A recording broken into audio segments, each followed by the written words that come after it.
ধারণা বা বিভিন্ন ধরনের কত কথা অনেক অনেক বছর বা আমি বলবো শতাব্দী ধরে প্রচলিত আছে।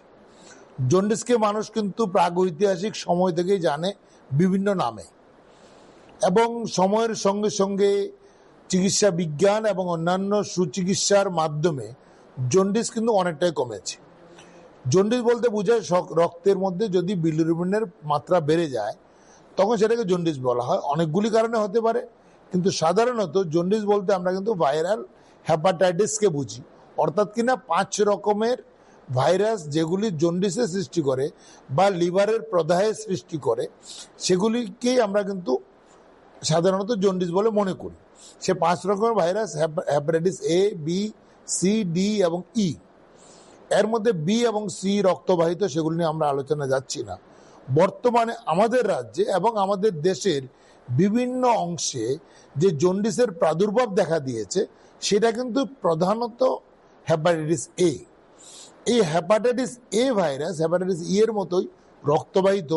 বর্তমানে দুঃখিত, আমি এই হ্যাপাটাইটিস এ ভাইরাস হ্যাপাটাইটিস ই এর মধ্যে জলবাহিত, এবং সেটা কিন্তু শুধুমাত্র আগরতলায় নয়, ত্রিপুরাতে নয়, আমাদের দেশের অনেক জায়গাতে রয়েছে। এবং গত কয়েক বছর ধরে হ্যাপাটাইটিস এর পরিমাণটা বাড়ছে। কিন্তু আমাদের দুশ্চিন্তার কারণে এইটা যে আমাদের রাজ্যে বিশেষ করে আগরতলা শহরের বিভিন্ন অংশে হ্যাপাটাইটিস এ গত কয়েক মাস ধরে প্রচণ্ডভাবে বৃদ্ধি পেয়েছে।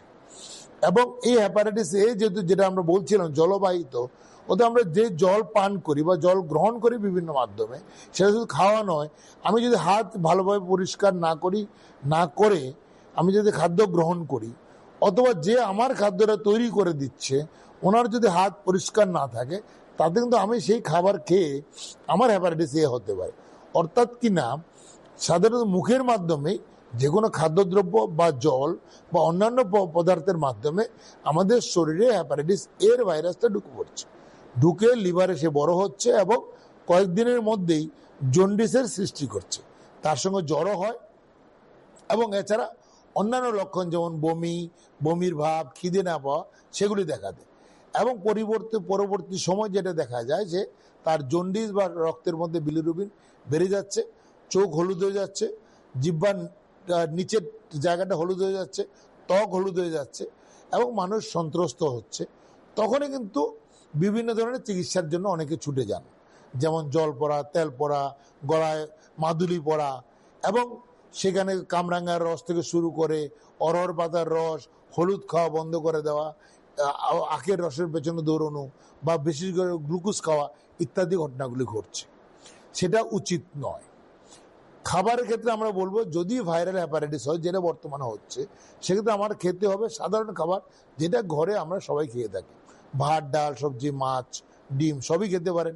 বাটার খেতে কোনো আপত্তি নেই, আলু সিদ্ধ খেতে পারেন, আবার আলু একটা তরকারিও খেতে পারেন। তেমনি মাছ খেতে কোনো অসুবিধা নেই, স্বাভাবিক খাওয়া দাওয়া, যেটা খেলে সাধারণত আমাদের পেটে বা অন্য কোনো অসুবিধা হয় না এবং খিদেতে তারতম্য ঘটে না। তেমনিভাবে আখের রস যেভাবে তৈরি করা হয় সেটা অনেক ক্ষেত্রে কিন্তু জন্ডিসের কারণ, অথচ সেটা প্রতিকার নয়, সেটাকে অ্যাভয়েড করাটা ভালো। তেমনি অন্যান্য জিনিসগুলি যেগুলো অনেকে আমরা খাই, যেমন কামরাঙ্গার রস বা অরহর পাতার রস, সেগুলি বমির উদ্রেক করে, সেগুলি খাওয়া উচিত নয়। খাওয়ার দিকটা স্বাভাবিক খাওয়া, সেটা যেমন আমাদের একদিকে দরকার। চিকিৎসকের পরামর্শ নেওয়া অত্যন্ত প্রয়োজন, কারণ হ্যাপাটাইটিস এ সবসময় যে কোনো জটিলতা সৃষ্টি করবে না তা নয়, বরং করতে পারে। এবং যেটা গত কয়েক বছর ধরে আমরা অত্যন্ত বেশিভাবে লক্ষ্য করছি যে আগের যে হ্যাপাটাইটিস এ ভাইরাসের কারণে জন্ডিসটা ছোটদের মধ্যে বা অ্যাডোলেসেন্স পিরিয়ডে দেখা যেত, কিশোরী বা শিশুদের মধ্যে, সেটা কিন্তু আস্তে আস্তে বয়সটা বাড়ছে। এখন প্রায় 40-50 বছর উপরেও অনেকের এই ভাইরাল হ্যাপাটাইটিস এ হচ্ছে। অর্থাৎ কিনা তাদের কিন্তু জটিলতার সম্ভাবনা অনেক বেশি। ইভেন কেউ এই ভাইরাল হ্যাপাটাইটিসের কারণে অজ্ঞান হয়ে যেতে পারে, অর্থাৎ কিনা তাদের অ্যাকিউট লিভার ফেলিউর হতে পারে। অতএব হ্যাপাটাইটিস এ কিন্তু সবসময় একদম জটিলতার সৃষ্টি করে না তা নয়। তাছাড়া বমির কারণে, খেতে না পারার কারণে দুর্বলতা দেখা দিতে পারে। যাদের হার্টের রোগ আছে বা অন্য ডায়াবেটিস রয়েছে বা অন্যান্য কোনো চিকিৎসা সমস্যা রয়েছে, তাদের কিন্তু এই রোগের জটিলতা হতে পারে। তাই হ্যাপাটাইটিস এ কে সহজভাবে নেবেন না, সেটা চিকিৎসার জন্য চিকিৎসকের পরামর্শ গ্রহণ করা উচিত। শেষ যে কথাটা সেটা হলো পাবলিক হেলথ বা জনস্বাস্থ্য বিষয়টা, যেটা আমাদের রাজ্যে গত কয়েক মাস ধরে প্রায় 8-9 মাসের মতো বোধহয় সময় হয়ে গেছে, আমাদের রাজ্যের এবং বিশেষ করে আগরতলা শহরের বিভিন্ন অংশে এই হ্যাপাটাইটিস এ ভাইরাসের কারণে জন্ডিস হচ্ছে, অনেকে খুব দুশ্চিন্তাগ্রস্ত হচ্ছেন এবং আস্তে আস্তে কিন্তু এই যে জায়গাগুলি এগুলি বাড়ছে, সেটা আমাদের কাছে দুশ্চিন্তার। অতএব সেক্ষেত্রে যা যা করণীয় পাবলিক হেলথ পয়েন্ট অফ ভিউতে, যে জলের সরবরাহের ক্ষেত্রে অত্যন্ত সতর্কতা অবলম্বন করা দরকার। যারাই সেখানে যুক্ত রয়েছেন তাদেরকে অত্যন্ত সাবধানতার সঙ্গে জল সরবরাহ করতে হবে। আমরা যারা জল পান করি বা বাইরে খাদ্য গ্রহণ করি, সেখানে আমি বলবো যে জল পানের ক্ষেত্রে যদি সেদ্ধ জল খাওয়া যায়, জল সিদ্ধ করে খান সবচেয়ে ভালো। যখন আমাদের বটল ওয়াটার ছিল না, তখন আমরা সিদ্ধ করে জলকে কিন্তু আমরা আন্তরিকের মতো রোগকে কিন্তু আমরা দমন করতে পেরেছি। অতএব সেটা যদি আমরা আবার ফিরে যাই, সেদ্ধ জল করে ঠান্ডা করে খাওয়া সেটা সবচেয়ে ভালো। তার যদি না বটল ড্রিঙ্কিং ওয়াটারে কোনো আপত্তি নেই, কিন্তু সেটা আবার গ্লাসে ঢেলে তারপরে না খাওয়াটাই ভালো। যদি আমরা সরাসরি খাই সেটা অনেক ভালো, কারণ গ্লাসটা পরিষ্কার নাও থাকতে পারে। তেমনি গরম জল যেখানে ঠান্ডা করবেন সেই পাত্রটা কিন্তু পরিষ্কার থাকতে হবে। দ্বিতীয় যে জিনিসটা স্যানিটেশন। আমার ঘর পরিষ্কার আছে কিনা, বিশেষ করে যেটা দেখা যাচ্ছে গত কয়েক মাসে আমরা যেটা লক্ষ্য করছি, যে একই ঘরে কিন্তু একজন নয়, 2-3জন অসুস্থ হচ্ছে, একজন থেকে আরেকজন কিভাবে ছড়াচ্ছে। স্যানিটেশন, টয়লেট যেগুলো আমরা ব্যবহার করছি, সেটা যে রুগী সে যখন ব্যবহার করছে, পরবর্তী ব্যক্তি গেলে সেটা যদি পরিষ্কার পরিচ্ছন্ন না থাকে তার হওয়ার সম্ভাবনা থাকে। অতএব স্যানিটেশন অত্যন্ত বেশি দরকার। এবং তৃতীয়ত যেটা হাইজিন, সার্বিকভাবে হাইজিন বা পরিষ্কার পরিচ্ছন্নতা বজায় রাখা সবার দরকার।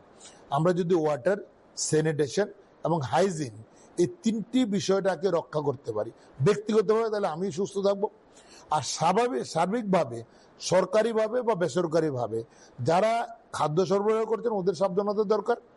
যারা ফুড ভেন্ডার্স তাদেরকে হাত সরবরাহ করার ক্ষেত্রে অত্যন্ত বেশি সাবধানতা নেওয়া দরকার। হাত পরিষ্কার রাখবেন, আপনার জন্য কিন্তু আরেকটা মানুষের জীবন যেতে পারে। অর্থাৎ আপনার সাবধানতা, সবার সাবধানতা, সেটা আপনাকে রক্ষা করতে হবে। শেষবার যেটা বলবো, যারা ঔষধ প্রদান করেন তাদের কাছে অনুরোধ, জন্ডিসটাকে সহজভাবে নিয়ে সেখানে আপনি নিজের মতো করে চিকিৎসা করতে যাবেন না, চিকিৎসকের কাছে রুগীকে পাঠান, উনি পরীক্ষা নিরীক্ষা করুক, দেখা যায় জন্ডিসের অবস্থানটা কি, সেটা কোনো ক্ষতির দিকে যাচ্ছে কিনা, সেটা দরকার। যেটা বলছিলাম, বর্তমানে কিন্তু হ্যাপাটাইটিস এ বয়স্কদের মধ্যে হচ্ছে, তাদের জটিলতার সম্ভাবনা বেশি। পরিশেষে সেটা ভালো খবর, সেটা হলো প্রায় আমাদের রাজ্যে বা আমাদের আগরতলা শহরে গত কয়েক মাসে অনেকেরই জন্ডিস হয়েছে, কিন্তু আমাদের জানা মতো সবাই সুস্থ হয়ে উঠেছেন। অর্থাৎ আপনারাও সুস্থ হবেন। কেউ হয়তো 15 দিন ভুগছেন, কেউ 1 মাস বা কেউ 1.5 মাস বা 2 মাস, কিন্তু সুস্থ আপনারা হবেন। শুধু চাই সাবধানতা, চিকিৎসকের পরামর্শ এবং সার্বিকভাবে আপনার পরিবেশ রক্ষা করা আপনার দায়িত্ব এবং কর্তব্য। এবং যারা এই বিষয়টাকে দেখছেন তাদের কাছে অনুরোধ থাকবে, আপনারা আরেকটু বেশি সংবেদনশীল হয়ে সবার স্বাস্থ্যের দিকে নজর দেবেন। নমস্কার।